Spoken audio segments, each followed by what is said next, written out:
Bulletin के सिलसिले को आगे बढ़ाते हुए आपको बताएं कि पाक बहरिया के जहाज़ PNS यरमूक ने शुमाली बहरा अरब में बड़ी कामयाबी की है। और ये भी आपको बता दें कि ये अहम कार्रवाई रिपोर्ट हो रही है। एंटी नारकोटिक्स कार्रवाई के दौरान 972 मिलियन अमरीकी डॉलर मालियत की मंशियात बरामद की गई है। कार्रवाई सऊदी अरब की क़यादत में कायम कंबाइंड टास्क फोर्स तहत अंजाम दी गई है। समंदरों की निगहबान पाकिस्तान नेवी का बड़ा कारनामा। PNS यरमूक की शुमाली बहरा अरब में कार्रवाई 972 मिलियन डॉलर मालियत की मंशियात पकड़ ली। ISPR के मुताबिक कार्रवाई सऊदी अरब की क़यादत में कायम कंबाइंड टास्क फोर्स 150 के तहत अंजाम दी गई, जो मंशियात स्मगलिंग और बहरी जराइम के खिलाफ मुश्तरका ऑपरेशन का हिस्सा है। ISPR का कहना है कि कामयाब कार्रवाई पाक बहरिया के अज़्म और पेशावराना महारत का मजहर है। पाक बहरिया न सिर्फ कौमी बहरी मफादात के तहफ़्फ़ुज़ के लिए सरगर्म है, बल्कि आलमी अमन और इस्तेहकाम के फ़रोग़ में भी अहम किरदार अदा कर रही है। Chief of the naval staff admiral Naveed Ashraf ने PNS यरमूक के बहादुर अमले को शानदार कामयाबी पर मुबारकबाद दी। कहा, पाक बहरिया कौमी बहरी मफादात के तहफ़्फ़ुज़ के लिए पुरअज़्म है। सऊदी क़यादत में होने वाला यह ऑपरेशन दोनों ममालिक के दिफाई ताल्लुकात को मजीद मजबूत करेगा। ISPR के मुताबिक PNS यरमूक की इस कामयाब कार्रवाई ने पाकिस्तान के आलमी समंदरी फोरम्स पर मुस्बत और जिम्मेदाराना किरदार को मजीद उजागर किया है। दूसरी जानिब सदर ममलिकत आसिफ अली जरदारी ने पाकिस्तान नेवी के जहाज यरमूक की कामयाब इंसदाद मनशियात कार्रवाई पर naval chief admiral Naveed Ashraf और जहाज के अमले को खराज तहसीन पेश किया है। सदर ममलिकत ने अपने पैगाम में कहा कि पाकिस्तान नेवी का कारनामा कौमी फ़ख्र और पेशावराना महारत की रोशन मिसाल है। उन्होंने कहा कि यरमूक की कामयाबी खित्ते में अमन और इस्तेहकाम के लिए पाकिस्तान नेवी के अज़्म को ज़ाहिर करती है। सदर ममलिकत ने कहा कि इंसदाद मनशियात की बड़ी कार्रवाई आलमी अमन और समंदरी सलामती के लिए पाकिस्तान के किरदार को उजागर करती है। उन्होंने सऊदी क़यादत में मुश्तरका मैरीटाइम टास्क फोर्स के तहत की गई कार्रवाई को बाहमी ताउन की उम्दा मिसाल करार दिया। नाजरीन, आपको बताएं कि डोनाल्ड ट्रंप की जानिब से पाक भारत जंग का तस्करा और जहाज़ गिराने का तस्करा इतनी बार किया जा चुका है कि अब गिनना भी मुश्किल हो चुका है। एक बार फिर से कह रहे हैं कि हमने ट्रेड की मदद से पाक भारत जंग रुकवाई है। जंग में 7 तैयारे गिर चुके थे। अमरीकी सदर ट्रंप एक बार फिर पाक भारत कशीदगी का जिक्र करना नहीं भूले। कहा कि जंग हो जाती तो ये जौहरी तबाही होती। दोनों एटमी ममालिक खतरनाक मोड़ पर आ गए थे। भारतीय हिमायत याफ्ता फितनल हिंदुस्तान और फितनल खवारिज बलूचिस्तान में तरक्की और अवाम मुखालिफ एजेंडा फैला रहे हैं। तशद्दुद को हवा देकर शरंगेजी फैलाई जा रही है। दहशत गर्दों का पीछा करके सूबे को नासूर से निजात दिलाएंगे। फील्ड मार्शल आसिम मुनीर का दुश्मन को वाज़ेह पैगाम। GHQ में नेशनल वर्कशॉप में शरीक बलूचिस्तान के शुरका से खिताब में कहा कि पाकिस्तान खित्ते में अमन चाहता है। किसी भी बराह रास्त या बिलवास्ता सरहदी खिलाफ वर्जी का फैसला कुन जवाब दिया जाएगा। शहरियों की जिंदगी का तहफ़्फ़ुज़ यकीनी बनाएंगे। दहशत गर्दी के नासूर को दफन करने का अज़म। फितनाल खवारिज और फितनाल हिंदुस्तान पर कारी ज़रब लगाने का फैसला। फील्ड मार्शल ने दुश्मन को वाज़ेह पैगाम दे दिया। सैयद आसिम मुनीर ने GHQ में नेशनल वर्कशॉप में शरीक बलूचिस्तान के शुरका से खिताब किया।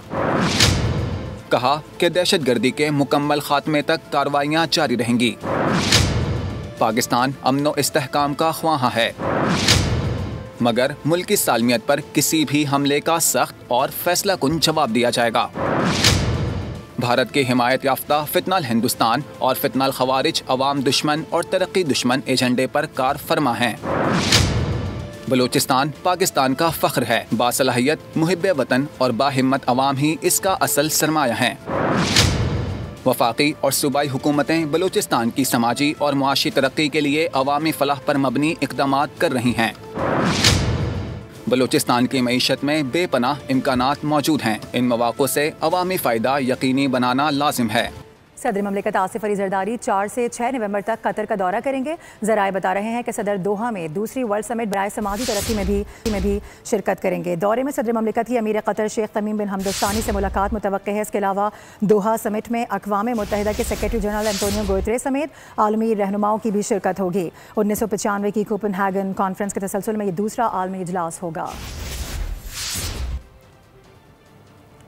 और अभी आपको बताएं, नायब वज़ीर आज़म वज़ीर ख़ारजा इसहाक़ डार का सऊदी वज़ीर ख़ारजा शहज़ादा फैसल बिन फरहान से टेलीफोनिक रब्ता हुआ है। दोनों रहनुमाओं ने ख़ित्ते की ताज़ा तरीन सूरत हाल ख़ुसूसन गज़ा और फ़लस्तीन के अमूर पर तबादला ख्याल किया। इसहाक़ डार और शहज़ादा फैसल बिन फरहान का ख़ित्ते में अमन और इस्तेहकाम के लिए मुश्तरका आज़म का इजहार। दोनों ममालिक में बामी दिलचस्पी के अमूर पर करीबी राबता बरकरार रखने पर इत्तफ़ाक़ किया गया है। उधर वफाकी वज़ीर दाखिला मोहसिन नकवी ने खैबर पख्तूनख्वा हुकूमत की जानिब से वापस की जाने वाली गाड़ियाँ बलूचिस्तान को देने का ऐलान कर दिया है। वज़ीर आला बलूचिस्तान मीर सरफराज बुगटी ने सोशल मीडिया पर वफाकी वज़ीर दाखिला से दरख्वास्त की थी कि खैबर पख्तूनख्वा की हुकूमत की जानिब से वापस की जाने वाली बुलेट प्रूफ गाड़ियाँ बलूचिस्तान को फराहम कर दी जाएँ। आपको याद दिलाएँ कि वज़ीर आला KP सुहेल आफरीदी ने कहा था कि वफाकी वज़ीर दाखिला ने पुलिस को जो बुलेट प्रूफ गाड़ियाँ फराहम की हैं वो नाकिस और पुरानी है। ये खैबर पख्तूनख्वा पुलिस की तज़हीक है।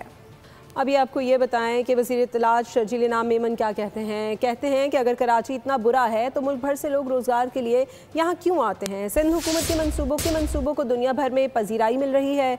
वज़ीर इत्तलात सिंध शर्जील इनाम मेमन ने मीडिया से गुफ्तगू में कहा कि कराची की सड़कें भी बना रहे हैं, लेकिन पहली तरजीह सेहत है। सेहत के शोबे में सिंध के मुकाबले पर कोई सूबा नहीं। पब्लिक प्राइवेट पार्टनरशिप का कल्चर सिंध हुकूमत ने मुतारिफ करवाया। कमेंट्स कहते हैं जी कराची बुरा है, ये मैं कह यार कराची अगर इतना ही बुरा है, कराची इतना ही गंदा है, तो पूरे पाकिस्तान से लोग रोजगार करने के लिए रोजाना कराची क्यों आते, बाकी शहरों में क्यों नहीं जाते यार? तो गंदा शहर है, क्यों जाते वहां पे यार? पूरी दुनिया में हुकूमत सिंध जो पाकिस्तान पीपुल्स पार्टी से 17 साल से जिसका ताल्लुक है, उसके उस प्रोजेक्ट को पूरी दुनिया में स्पेशली देखा जा रहा है। हेल्थ फैसिलिटीज में जो सिंध में अल्हम्दुलिल्लाह पाकिस्तान पीपुल्स पार्टी की हुकूमत सिंध ने काम किया है, इसका मुझे कोई एक मुकाबला किसी और सूबे से, किसी और जगह से मैं बता देता। पब्लिक प्राइवेट पार्टनरशिप में का मॉडल पाकिस्तान पीपुल्स पार्टी की हुकूमत सिंध ने शुरू किया, उसको भी इंटरनेशनल रिकॉग्नाइजेशन मिली।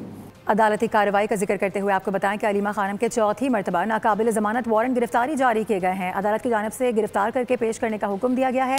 अलीमा खानम के जामिन का 1 लाख का ज़मानती मचलका भी बहक़ सरकार जब्त कर लिया गया है। SP रवाल मोहम्मद साद और DSP वारिस खान को भी शो कॉज नोटिस जारी किए गए हैं। इसके अलावा रिमार्क्स दिए गए हैं कि पुलिस अफसरान ने अदालत में बोगस रिपोर्ट जमा करवाई है। दोनों अफसरान धोखा दे रहे हैं। 24 अक्टूबर को अदालत में पेश हों। इलेक्शन कमीशन ने पंजाब में बल्दियाती इंतखाबात कराने का फैसला कर लिया। इलेक्शन कमीशन ने चीफ सेक्रेटरी पंजाब को मरास्ता अरसाल किया है, जिसमें सूबाई हुकूमत को ज़रूरी डेटा और नक्शे मुकर्ररा मुद्दत में इलेक्शन कमीशन को फराहम करने की हिदायत की गई है। कमीशन ने वाज़ेह किया है कि अगर कवायद और नक्शे मुकर्ररा वक्त में जमा ना कराए गए तो मामला बाकायदा समाअत के लिए मुकर्रर किया जाएगा। तर्जुमान के मुताबिक बल्दियाती इंतखाबात पंजाब लोकल गवर्नमेंट एक्ट 2025 के तहत कराए जाएंगे। इलेक्शन कमीशन ने 9 अक्टूबर को जारी करदा हल्का बंदी शेड्यूल वापस ले लिया है और पंजाब हुकूमत को हल्का बंदी रूल्स की मंजूरी के लिए 4 हफ्तों की मोहलत दी है। अहम खबर आप तक पहुंचाएं कि कराची में टारगेट किलिंग के वाकयात में तेजी आ रही है। रवां साल होने वाली टारगेट किलिंग से मुतालिक रिपोर्ट बोल न्यूज़ ने हासिल कर ली है। आपको बता दें कि रवां साल टारगेट किलिंग में 15 अफराद को कत्ल किया गया है, जबकि 8 जख्मी हुए हैं। हुकाम की जानिब से बताया गया है कि मजहबी जमात के कारकुनान और पुलिस एहलकारों को निशाना बनाया गया, जबकि सिक्योरिटी इदारे और CTD वाकयात पर तफ्तीश में मसरूफ़ अमल हैं। सिक्योरिटी इदारों ने मजीद अहम CCTV फुटेजेस भी हासिल कर ली हैं। टारगेट किलिंग में मुलविस 2 ग्रुप्स के मुलविस होने की निशानदही कर दी गई है। उधर सुप्रीम कोर्ट में 26वीं आईनी तरमीम केस की समाअत हुई है। वकील अहमद हुसैन ने मौक़िफ़ इख्तियार किया कि केस को दूसरे आज़ाद बेंच की जानिब से सुना जाना चाहिए, जिस पर जस्टिस जमाल मंदुखेल ने इस्तफसार किया कि आप इस बेंच पर एतमाद नहीं कर रहे। वकील ने जवाब दिया, मैंने ये नहीं कहा कि ये बेंच आज़ाद नहीं। जस्टिस मंदुखेल ने रिमार्क्स दिए कि आपने कहा कि केस दूसरे आज़ाद बेंच के सामने जाना चाहिए। जस्टिस अमीनुद्दीन ने इस्तफसार किया, क्या चीफ जस्टिस भी आज़ाद बेंच का हिस्सा होंगे? वकील ने कहा कि चीफ जस्टिस बिल्कुल इसका हिस्सा होंगे। जस्टिस अमीनुद्दीन खान ने कहा कि हर वकील का अपना मौक़िफ़ होता है, हम आइन को पढ़कर सवाल करते हैं। आपको इस हवाले से बता दें कि सुप्रीम कोर्ट में 26वीं आईनी तरमीम केस की समाअत आज भी हुई है। वकील अहमद हुसैन ने मौक़िफ़ इख्तियार किया है कि केस को दूसरे आज़ाद बेंच की जानिब से सुनाया जाना चाहिए। बुलेटिन से फिलहाल इतना है। किसी भी खबर की तफसील के लिए विजिट कीजिए bolnews.com और देखते रहिए बोल। सब्सक्राइब करें और बेल दबाएं ताकि कोई खबर रह न जाए।